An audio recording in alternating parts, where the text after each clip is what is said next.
So eto na mga katapang, sasagutin ko lang mga bashers dyan na supporters ni Pacboy. Hindi natin alam kung anong rason kung bakit wala na sila ng Pacboy. Ayaw kong mag-tell niyan kasi sila lang dalawa nakakaalam. So ang sa akin lang, si Cherry, bago kami nagrelasyon, wala siyang jowa. So wala siyang jowa. Hindi ko inagaw si Cherry. Hindi ko inagaw. Alam niya ni Cherry, hindi ko siya inagaw. Mga kapenyo, tirahin na natin itong may init na issue ngayon. Pasok, intro!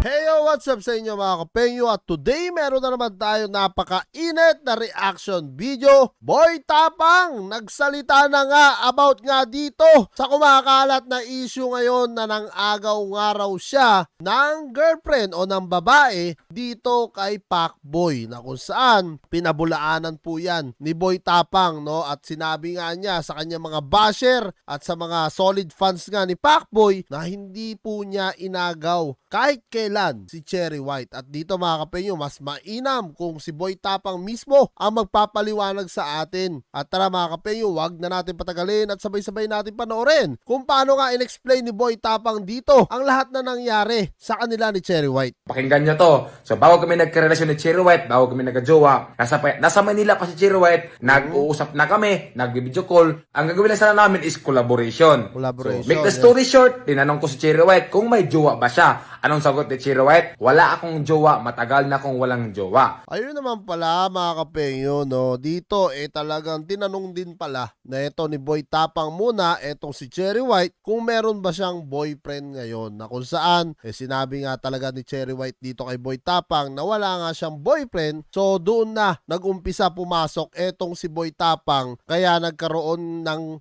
feelings etong si Boy Tapang at Cherry White. At syempre mga kapenyo, sino ba naman ang hindi magkakagusto kay Cherry White? Sa ganda ni Cherry White mga kapenyo, di ba? Lalong-lalo na syempre Boy Tapang, alam naman natin na talagang taga-probinsya siya, tapos nakita niya ang isang Cherry White, talagang mapapaligaw, no? Etong si Boy Tapang yan. So, siyempre ako yung taong hindi may pagka-marites, hindi na ako nagtanong about sa kanya, kung about sa kanya kay Pacboy. Ang sa akin lang is komportable na ako na wala siyang jowa. So, siyempre, ako din naman na wala akong jowa. Okay, ganito, make the story short. So, habang tumatagal yung pag-uusap namin, pakikilala sa isa't isa, habang lagi kami nag-video call, nagkaroon kami ng feelings, nagka-develop kami, hanggang umabot sa punto na pumunta siya ng Cebu, nagkaroon na ng something sa aming dalawa. Ayun, okay mga kapenyo. Maganda rin to, no, na nag-vlog talaga si Boy Tapang at na-explain niya yung side niya, kasi talagang syempre masisira din siya dito dahil nga sinasabi ng mga ibang supporters ni Pacboy na eto nga raw si Boy Tapang ang nang-agaw dito kay Cherry White. At ngayon mga kapenyo, pinabulaanan po to ni Boy Tapang, no, na talagang sinasabi nga niya dito na tinanong muna niya etong si Cherry White bago siya pumasok sa puso ni Cherry White, di ba? At talagang mas mainam naman yon at mas okay naman yon, at least wala tayong naapakan na tao mga kapenyo. Kung meron man problema si Cherry White at itong si Pacboy, hindi na po problema ni Boy Tapang yon. Basta siya, may respeto siya, tinanong niya etong si Cherry White kung merong boyfriend o wala, sinabing wala. Kaya sila nagka-developan pala. So, at least malinaw sa atin lahat. So, wag yung sabihin na inaga ko si Cherry White kay Pacboy. So, imposible naman ang babae papatol sa isang lalaki na may karelasyon. Alam nyo yan, girls, na hindi nyo gawain yan na magpagrelasyon sa ibang lalaki na may relasyon kayo. So, di natin alam kung anong rason kung bakit wala na sila ng Pacboy. Ayaw kong mag-tell niyan kasi sila lang dalawa nakakaalam. So, ang sa akin lang, si Cherry, bago kami nagkarelasyon, wala siyang jowa. So, wala siyang jowa. Hindi ko inagaw si Cherry. Hindi ko inagaw. Alam niya ni Cherry, hindi ko siya inagaw. At ito pa, hindi ako yung klaseng lalaki na basta-basta lang dyan. Kasi hindi ako pogi. May prinsipyo din ako. Ako yung lalaki na pag nilawayan na ng iba, ayaw ko na rin lawayan. Ganun ako. Hindi ako yung lalaki na makipaghati sa isang babae lang. Yun, at least mga kapenyo, no? Malinaw na malinaw, loud and clear mga kapenyo, na talagang sinasabi ni Boy Tapang dito na talagang hindi po siya ganun lalaki, no? At hindi siya ganun tao na alam nyo yun, na meron karelasyon pa, tapos aagawin niya, hindi po daw siya nga talagang ganun na lalaki. At nakita naman natin yun mga kapenyo, no? Kung paano ina-explain ngayon ni Boy Tapang talaga yun nangyari sa kanila na ito ni Cherry White. At kahapon nga, di ba, napanood naman natin lahat at nasaksihan natin natin na mukhang masaya na rin naman talaga etong si Cherry White dito kay Boy Tapang. Katunayan nga, sinabi pa ni Cherry White sa harap mismo ni Pacboy na talagang ayaw rin niya sakta ng feelings ni Boy Tapang dahil nga sila na talaga, no? So it means wala na siyang pagtingin talaga kay Pacboy, kung meron man as a family na lang yon. Ayoko nang may kahati. Kaya wag yung sabihin na nang aagaw ako kay Cherry White. Si Cherry White mismo nakakaalam niyan. So hindi ko alam kung anong rason nila kay Pacboy. So ang sabi lang sa akin, matagal na siyang walang jowa. So hindi ko tinanong sila about sa kanila ni Pacboy. Yun lang, kasi paribasin nila yan. So ito pa, naiinis ako kasi sabi nila, content lang daw kami ni Cherry White. Naintindihan ko kayo kasi nga nangyari sa akin nung nakaraan na nag-reveal ako ng jowa na hindi ko jowa. So ngayon, imposible naman na content lang kami, di ba? Halos na yun sa vlog namin, puro nangalaplapan, sasabihin nyo, content pa rin.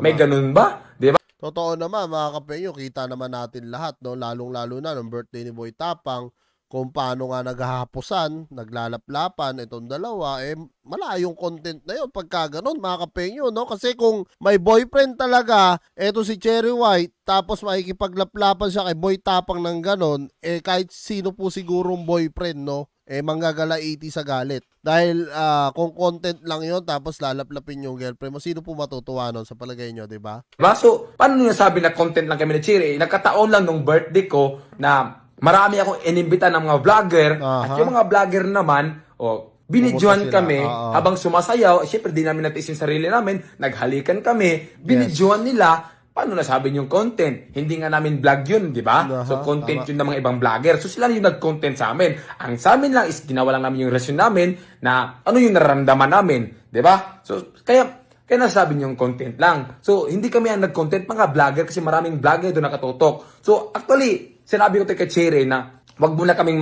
mag-private relationship muna kami. Kasi nga, pag social media talaga, maraming makisasaw, maraming masasabi, di ba?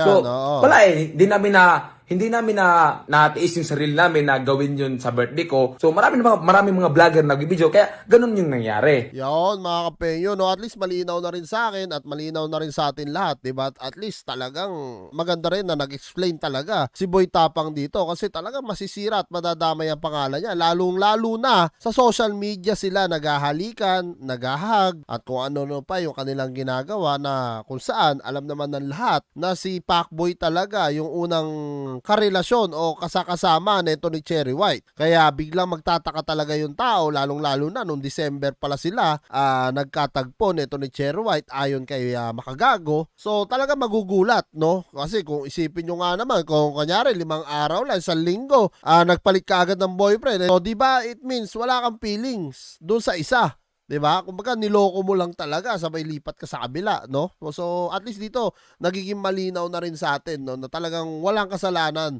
si Boy Tapang dito. So, sige lang, hayaan nyo na mapatunayan sa amin na hindi content lang itong ginagawa namin. Sabi ko nga kay Cherry na itong ginagawa namin is bonus na lang to sa vlog. Itong pinapakita namin sa inyo, bonus na lang tong anong meron kami sa relasyon. Kasi hindi ko rin naman gusto na mag-reveal sa social media. Nagkataon lang talaga na yung nag-reveal is yung mga vlogger doon. Maraming nagbibideo na naghahalikan kami, di ba? So, ano pa yan? At yun lang, kinainisan ko na mang-aagaw ako ng jowa. Hindi ko yung gawain. Hindi ko yung gawain ng mga agaw ng jowa. Kung alam ko lang na may jowa si Cherry, ba't ako papatol doon? Ang mangyayari lang sana doon is collaboration. Magkukolab lang sana kami ng vlog.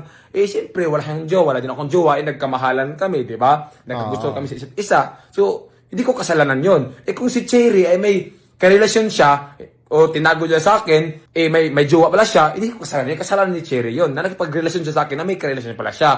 Yung inamin sa akin, wala siyang jowa, di ba? So, hindi ko kasalanan yun. Kasalanan ni Cherry yon. Pero, wala naman talaga, totoo naman talaga, na wala siyang jowa. So, yun lang. Huwag niyong sabihin sa akin na manghahagaw ako. So yeah, mga kapenyo, no, at least talagang na-explain din ni Boy Tapang ang kanyang side. Dito nga sa mga bashers ngayon ni Boy Tapang na sinasabi nga mga agaw siya. Masakit nga naman na masabihan ka, lalong-lalo na kilala si Boy Tapang na isang sikat na influencer. Sabay sasabihan nga naman ng mga agaw, masakit nga naman po sa kanya talaga yon. At least mga kapenyo, malinaw na sa ating lahat. At kung kayo ang tatanungin ko mga kapenyo, ano nga po masasabi nyo dito sa pinaliwanag ni Boy Tapang na hindi po nga siya nang himasok sa relasyon neto ni Pacboy at ni Cherry White. Pumasok siya nung wala na eto si Pacboy at Cherry White. Comment nyo na lang down below lahat ng mga opinion nyo mga kapenyo at lahat-lahat po yan mabasa ko. Maraming salamat mga kapenyo at kita-kita lang tayo sa sunod kong reaction videos. Jingle bells ringing in my ear. Jingle bell, a sound that's oh so dear. Frosty the snowman is all around town. Watch out for reindeers are falling down. We stay up waiting for Santa tonight. He climbs down the chimney at the speed of light while we're dancing around the Christmas tree, hugging and kissing.